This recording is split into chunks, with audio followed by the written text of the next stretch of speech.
काफ़ी प्रशंसा का काम किया है। एक वो गेट दे के गई है हमारे स्कूल के लिए, और हमारे स्कूल के बच्चों के पास यहाँ पे बेंचेस नहीं थे बैठने के लिए, एक बेंच की वो व्यवस्था करके गई है।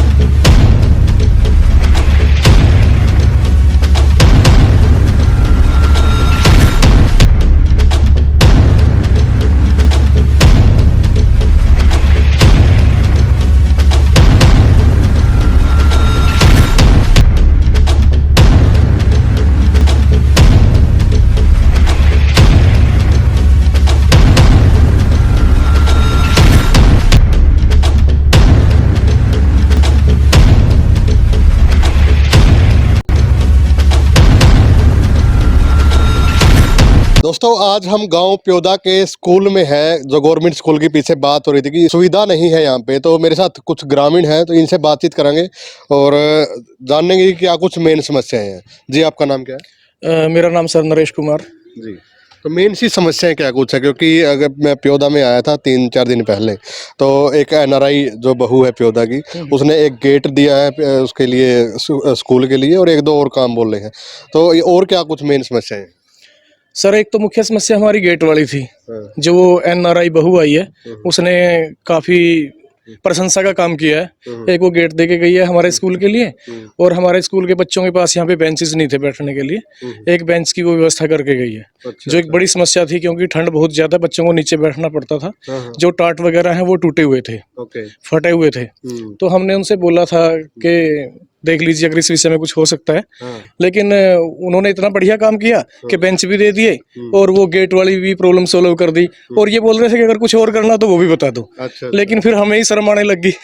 ये सोचा भाई किसी की उंगली पकड़ के पूंछा पकड़ना ठीक नहीं है, हरियाणवी में जो कहावत है। अभी जो हमारी एक मुख्य समस्या है कि हमारे यहाँ पे कंप्यूटर रखे हुए हैं स्कूल के अंदर, लेकिन दिक्कत है कि लाइट नहीं आती। आईटी का सब्जेक्ट हमारे पास है। अब लाइट के बिना तो सब कुछ चुपचाप है, खाली है। अब क्या करें? तो उसके लिए अगर सोलर पैनल की व्यवस्था किसी तरीके से हो जाए तो हमारे बच्चों का जो भविष्य है वो बन सकता है। जी। और एक जो मुख्य समस्या ये यहाँ पे जो पानी है पीने का, वो अच्छा नहीं है। पानी के अंदर पूरे कैथल डिस्ट्रिक्ट के अंदर आपको पता है सो रहा है। और उसके बाद इसमें क्या है कि अगर इसका टीडीएस चेक करवाया जाए तो बहुत ज्यादा है। तो उसके लिए हमें एक आरओ की और बढ़िया वाला जो पीने का पानी की जो गांव के अंदर सप्लाई आई हुई है नहर के पास से, अगर उसमें से कनेक्शन हो जाए तो बच्चों के पीने के पानी की जो प्रॉब्लम है वो सोल्व हो सकती है। ठीक है। और एक हमारी जो 4 दीवारी है ना, वो बिल्कुल टूटी पड़ी है। कई जगह से तो ऐसे ईंटें रख रखी हैं, और कई जगह पे वो लकड़ी के पोल लगा करके कांटेदार तार हमने लगा करके काम चला रखा है। परिसर काफी बड़ा है, लगभग 8 किले के अंदर हमारा स्कूल बना हुआ है। सफाई की बड़ी प्रॉब्लम है। सफाई कर्मचारी स्कूल में कोई है ही नहीं है। चौकीदार, हाँ पूरे स्कूल में कोई नहीं है, चौकीदार वगैरह कोई नहीं है। पंचायत अपने तरीके से काम करती है, सफाई कर्मचारी को भेज देती है, लेकिन पंचायत भी क्या करे, इतनी व्यवस्था करना मुश्किल हो जाता है। गाँव को भी देखना होता है, और अगर स्कूल में भेज दें तो गाँव में अव्यवस्था हो जाती है, और गाँव की अव्यवस्था को संभालें तो फिर स्कूल में दिक्कत आनी स्टार्ट हो जाती है। ये दिक्कत है। जी, तो सरकार को ये समस्याएं क्यों नहीं बताते? क्योंकि जो समाज सेवी है वही ये समस्याएं देख रहे हैं बार बार, और जो एनआरआई भाई और भी है, ये जो सारा एस्टिमेट है लगभग 10 से 12 लाख का होगा जो भी होगा। क्योंकि अगर सरकारी एस्टिमेट की बात करें तो करोड़ों में मिलेगा, लेकिन जो एक्चुअल है कि 10 से 12 लाख की अगर यहाँ पे सहायता हो जाए तो ये सारे समस्याएं दूर हो सकती है। हाँ बिल्कुल दूर हो सकती हैं, लेकिन सरकार कागजों में कुछ ज्यादा काम करती है, कथनी और करने में फर्क होता है। धरातल पे काम नहीं करती। हमने बहुत कोशिश कर ली है, सरकार के पास काफी डिमांड भेजी है, कई बार भेजी है। पिछली पंचायत ने भी काफी कोशिश की, लेकिन कुछ हुआ नहीं।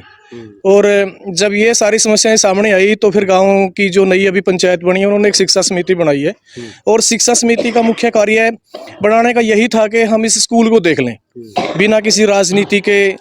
अगर लोग काम करने दें तो उसका मुख्य मकसद जो यही है भाई, या तो सरकार से कोई पैसा की व्यवस्था की जाए, या जो लोग गांव के अंदर हैं, काफी समृद्ध परिवार हैं हमारे गांव के अंदर, ऐसी बात नहीं है, बहुत अच्छी फैमिली हैं, वो कुछ सहायता करते हैं तो स्कूल को बचाया जा सकता है, नहीं तो साल 2 साल के अंदर ताला लगेगा पक्का 100%, इस बात में कोई दो राय नहीं है। जी।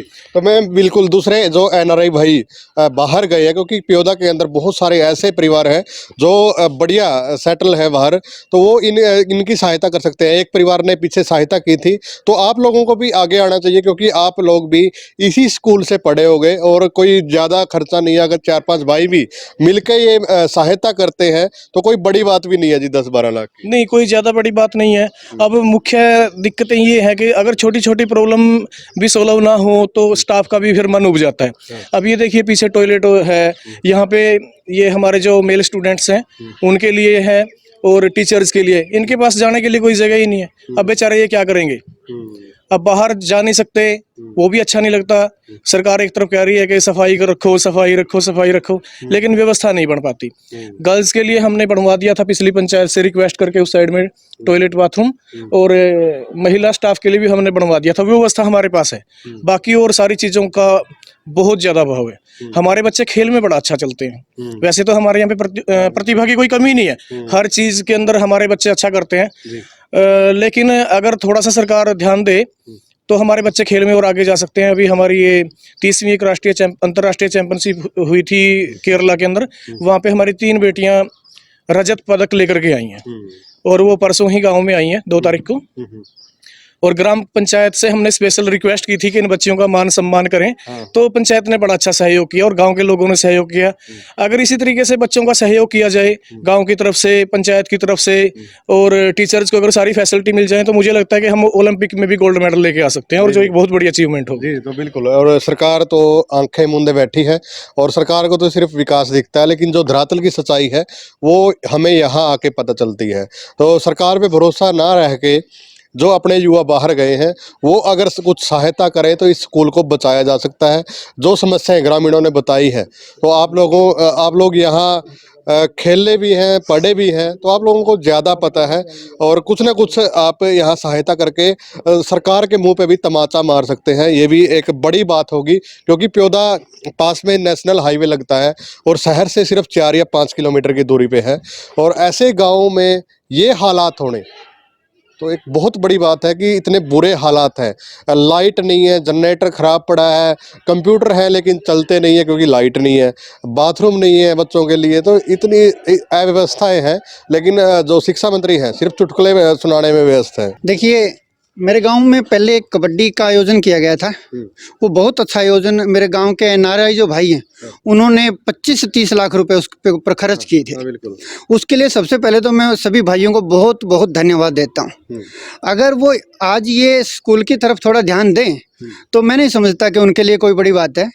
स्कूल में उन्हीं की सहायता से इतना बढ़िया स्कूल में हो जाएगा कि सारी जो मूलभूत सुविधाएं हैं वो बहुत जरूरी भी हैं, और सारी की सारी मूलभूत सुविधाएं वो बड़े आसानी से पूरी कर सकते हैं। शौचालयों की दशा आप देखेंगे यहाँ पर बहुत बुरी दशा है। ऐसा होना नहीं चाहिए। सरकार खुले में शौच ना करें उसके लिए पर जोर भी देती है, लेकिन यहाँ के शौचालय बहुत ही बुरी हालत में हैं। वो ठीक हो जाएं, लाइट की व्यवस्था ठीक हो जाए, और बच्चों को खेल के लिए अगर अच्छे कोच यहाँ मिल जाएं, तो मैं इतना कह सकता हूँ कि मेरे गांव में इतनी बढ़िया प्रतिभा है कि यहाँ से आप फुटबॉल, कबड्डी, कुश्ती, इसके मैं ये गारंटी से कह सकता हूँ 3 साल में हम गांव प्योदा में से राष्ट्रीय स्तर के खिलाड़ी दे सकते हैं। लेकिन हमें अच्छी सुविधाएं तो चाहिए, कोच चाहिए उनके लिए। जब प्रतिभा कोई बाहर निकलेगी तभी वो प्रोग्रेस में आएगी। प्रतिभाएं बहुत हैं यहाँ पर, लेकिन वो दबी हुई हैं। मैं चाहता हूँ कि सरकार अच्छे कोच का हमारे यहाँ बंदोबस्त करे और खिलाड़ियों की प्रतिभा बाहर निकले, उनका राष्ट्र को फायदा मिले। यही मैं अपील करता हूं सरकार से कि हमारी और ध्यान दिया जाए, गांवों में कोचों का विशेष प्रबंध किया जाए। तो बिल्कुल, और मैं सरकार के साथ साथ एनआरआई भाइयों से बार बार रिक्वेस्ट भी करूंगा, और उनकी जो भी सहायता आएगी वो बल्कि बताएंगे भी, उनके लिए भी एक शाबाशी होगी ताकि और भी मोटिवेट हो। तो पीछे भी हमने जो बातें बताई हैं जी, क्या कुछ कर रहे हैं? हाँ मनदीप जी, मैं आपको एक बात बता देना चाहता हूँ आपके चैनल के माध्यम से। आज की तारीख के अंदर कैथल जिले के अंदर हमारा जो स्कूल है वो सबसे बड़ा है। इतना बड़ा स्कूल किसी गांव के अंदर नहीं है। और हमारे पास स्टैंडर्ड ट्रैक है जो बच्चों के खेलने के लिए, वो 400 मीटर का है जो गवर्नमेंट भर्तियों वगैरह के अंदर जो मांगती है। लेकिन दिक्कत ये है, स्टैंडर्ड ट्रैक तो है लेकिन वो तो दिख भी नहीं रहा था स्टैंडर्ड ट्रैक। तो अभी वहाँ पे अव्यवस्था इतनी ज्यादा है, इसकी सफाई करवाने की जरूरत है, इसको दोबारा से बनाने की जरूरत है। अगर यहाँ पर एक सिंथेटिक ट्रैक का निर्माण गवर्नमेंट करवा देती है और एक इंडोर गेम्स के लिए एक हॉल बनवा देती है तो अति उत्तम होगा, प्रतिभा निखरेगी। अभी कई दिन पहले ब्लॉक लेवल का जो खेल चल रहे थे वो हमारे ही स्कूल में करवाए हैं, क्योंकि किसी परिसर में इतनी जगह ही नहीं थी। तो ये व्यवस्था सरकार के लिए भी इसका बहुत फायदा होगा। कैथल जिले के जो दूसरे स्कूल हैं उनको भी इसका बहुत ज्यादा बेनिफिट होगा कि हमारा जो स्कूल है वो आपने भी बताया कि नेशनल हाईवे पे पड़ता है, आप सबको इस बारे में जानकारी है, तो आने जाने में भी सुविधा रहती है। और ये जो कैथल की जो भीड़ है उसको कम कर देगा, ताकि बच्चों को कोई डर और खतरा वगैरह ना हो। जब गेम्स वगैरह होते हैं तो वो यहाँ पे हो सकते हैं, सारी फैसिलिटी। कितने बच्चे हैं इस समय स्कूल में? इस वक्त तो हमारे पास यहाँ पे 450 स्टूडेंट्स की स्ट्रेंथ है और लगभग 250 से 300 स्टूडेंट हमारे प्राइमरी स्कूल में पढ़ रहे हैं। लेकिन स्ट्रेंथ मुझे ऐसा लगता है कि अगर यही हालात रहे तो ऊपर नहीं जाएगी और डाउन आ जाएगी, क्योंकि जब सुविधाएं नहीं मिलेंगी। लेकिन इस चीज में चाहे हमारे पास सुविधाओं का अभाव है, एक चीज हमारे पास प्लस पॉइंट है यहाँ पे कि हमारा जो स्टाफ है ना वो बड़ा जबरदस्त है, बहुत मेहनती है। इतनी कम सुविधाओं के बावजूद भी वो बहुत अच्छा रिजल्ट लेके आते हैं। 2018 के अंदर हमारी हरियाणा बोर्ड के अंदर बेटी गवर्नमेंट स्कूल के अकॉर्डिंग फर्स्ट पोजीशन लेके आई थी, और अगर उसमें प्राइवेट स्कूल को भी जोड़ दें तो 4th पोजीशन थी, यानी कि टॉप 10 गर्ल्स हमारे पास है और इसी स्कूल से निकली है। तो उस वक्त में हमारी लगभग 22 मेरिट आई थी। उसके बाद क्या हुआ सभी को पता है, कोरोना की वजह से हालात खराब हो गए, थोड़ा सा हमारा स्टैंडर्ड डाउन हुआ है एजुकेशन के मामले में, लेकिन हम उसको इम्प्रूव कर लेंगे। मुझे अपने स्टाफ पे विश्वास है। अभी कुछ टीचर उनमें से चले गए हैं, लेकिन जो नया स्टाफ आया है उनके बारे में हमें अच्छे से पता है, क्योंकि सबके बारे में बातचीत हुई है। जो पीछे से आई हैं काफी अच्छे टीचर हैं, बड़े सुधार की जरूरत है, स्कूल को सुधार की जरूरत है। और एनआरआई भाइयों, गुरु दक्षिणा देने का टाइम आ गया, तो गुरु दक्षिणा अगर कुछ ना कुछ बनती है, क्योंकि कोई बड़ी अमाउंट नहीं है। आप लोगों ने तो 25 लाख की कबड्डी करवाई थी, जिसका पूरे हरियाणा में एक रुक्का रोड़ा होया था। और ये तो अगर आप अपने स्कूल पे ये पैसा लगाओगे तो आपका नाम होगा और एक अलग ही मैसेज आएगा पूरे हरियाणा के अंदर और देश के अंदर। तो वीडियो को ज़्यादा से ज़्यादा शेयर और इस पे कमेंट भी करें। धन्यवाद।